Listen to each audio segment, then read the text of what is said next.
Hello dear students, welcome back to organised knowledge channel. और आज की जो वीडियो है उसमें डिस्कस करेंगे वर्कशीट नंबर 27 फॉर क्लास 8 विषय गणित है। और ये वर्कशीट आपके लिए 29 अक्टूबर 2021 के लिए शेड्यूल की गई है। आज की जो वर्कशीट है स्टूडेंट्स, उसमें हम क्षेत्रमिति के बारे में पढ़ेंगे। सो वर्कशीट शुरू करने से पहले प्लीज़ चैनल को सब्सक्राइब कर दीजिए, बेल आइकन को प्रेस कर लो ताकि आपको आने वाली वीडियोस की नोटिफिकेशन वो समय से मिल जाए। So now let's start. तो आज हम बहुत ही इम्पोर्टेंट जो है कुछ फॉर्मूले उनको सीखने वाले हैं जो कि आपके लिए काफ़ी इम्पोर्टेंट हैं और जो आपको लर्न करने हैं और अपनी कॉपी में भी लिखने हैं।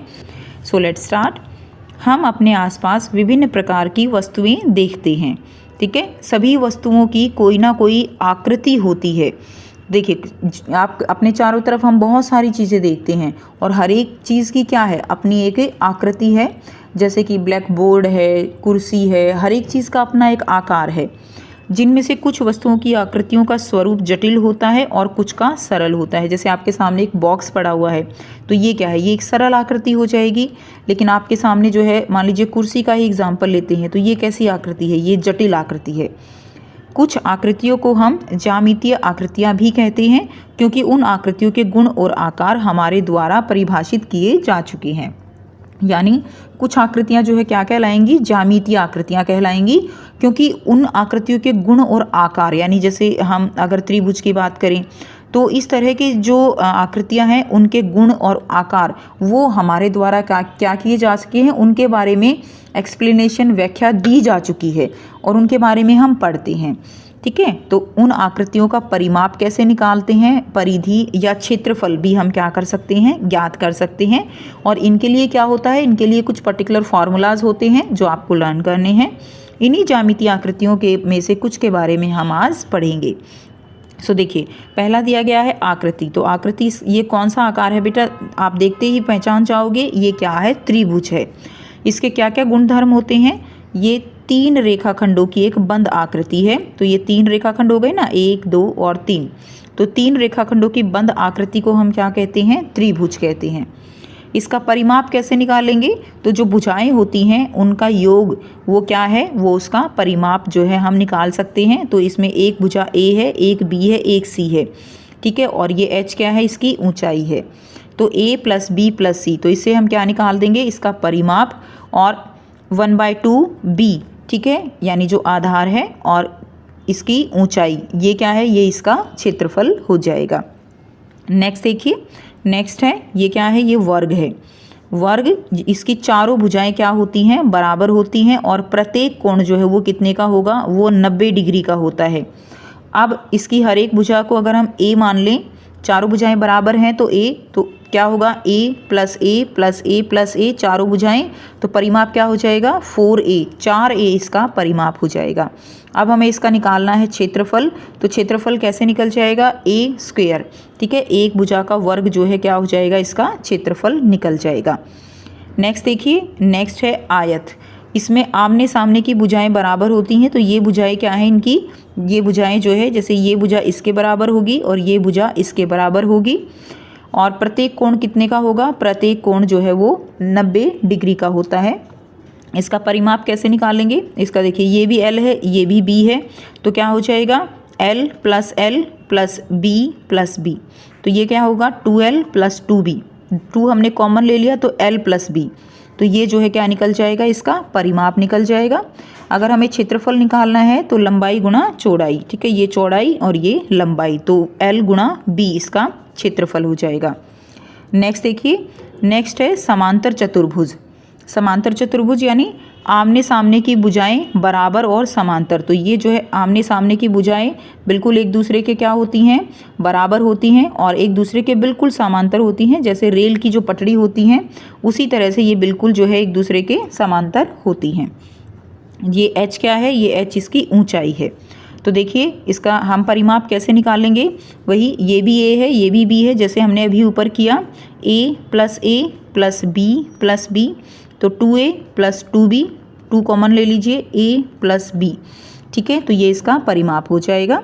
अब इसका क्षेत्रफल कैसे निकालेंगे, इसका जो है B यानी एक भुजा और क्या हो जाएगा गुणा में इसकी जो है ऊंचाई, इससे हम क्या निकालेंगे, इसका क्षेत्रफल निकाल लेंगे। नेक्स्ट देखिए समचतुर्भुज।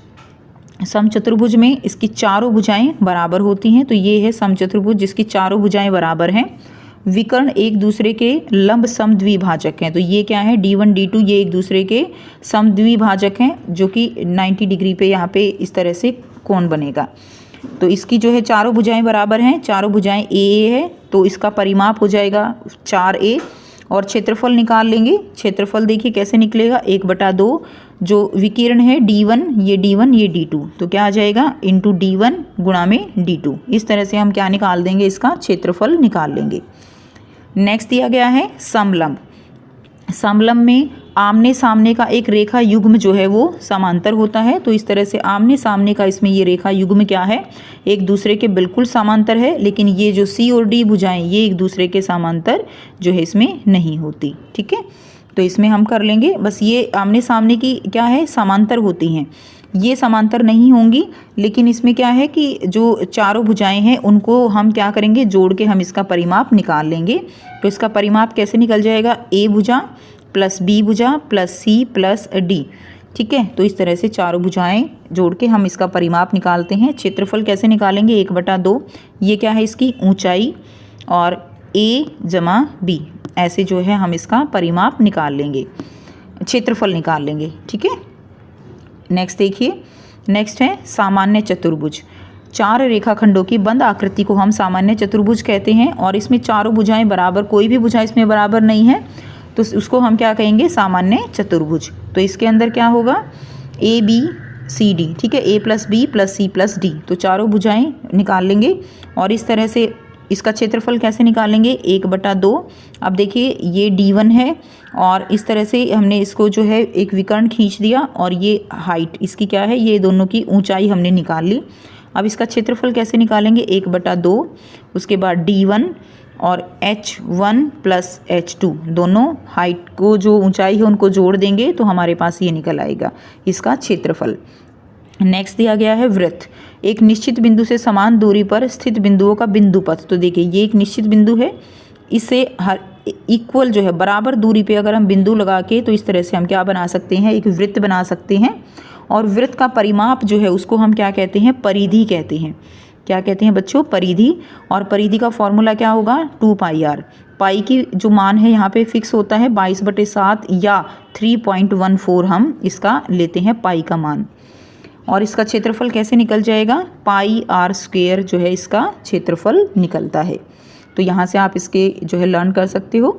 तो ये इम्पोर्टेंट है आपके लिए, अपनी कॉपी में ज़रूर लिखेंगे, इनको लिख के देखोगे तभी सारे याद होंगे। और सारी आकृतियाँ भी एक बार ज़रूर बना के देखिए कि समलंब कैसे बनता है, त्रिभुज क्या है, समचतुर्भुज क्या है। ठीक है, सो ये थी आपकी आज की वर्कशीट। और इसके साथ जो हिंदी की वर्कशीट है बेटा, उसका लिंक आपको डिस्क्रिप्शन बॉक्स में एक पूरी प्लेलिस्ट है, उस पर विजिट करके आप सारी जो वर्कशीट है उनको अपनी कॉपी में कर सकते हो। सो वीडियो अच्छी लगी तो लाइक कीजिए, शेयर कीजिए और चैनल को सब्सक्राइब कीजिए। Thanks for watching students, have a nice day.